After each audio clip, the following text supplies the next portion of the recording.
വെടിക്കെട്ട് സെറ്റ് ചെയ്യാൻ പോകണം നമ്മള്. ഇത് നമ്മള് സീൻ വെടിക്കെട്ടാന്ന് പറയണത്. രണ്ട് സ്റ്റീഫന്മാരും ഉണ്ട്. നിങ്ങൾ അയ്യോ എന്താണ് പറയാനുള്ളത്? ഞങ്ങള് കലക്കും കലക്കും. അലക്കും. അടുത്ത തൃശ്ശൂർ പൂരം നിങ്ങൾക്ക് എന്താ പറയാനുള്ളത്? കണ്ടറിയാം. എല്ലാരും ഇടാൻ പോവാ.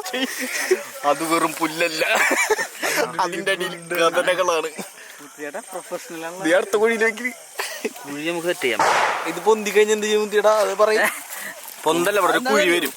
ഒരു കുണ്ട് കൊത്തുമ്പോ അതിന്റെ ഇമ്പാക്ട് നമ്മള് വാഴ കുത്തി വെക്കുന്നല്ലേ പറയുന്നത്. ഇവിടെ പോസിബിലിറ്റി ഉണ്ടല്ലോ. ഒരെണ്ണം പൊട്ടിട്ടേ ബാക്കിയൊക്കെ തെറിച്ചു വന്ന് പൊട്ടിയാലോ? പറയാൻ പറ്റില്ല. ഗ്യാസും കുറ്റി പൊട്ടണ പോലെ പൊട്ടുപോയി. അതൊക്കെ രസമാവും. കഷ്ടത്തിരുന്ന് പൊട്ടും. ഇല്ലടാ അവിടെ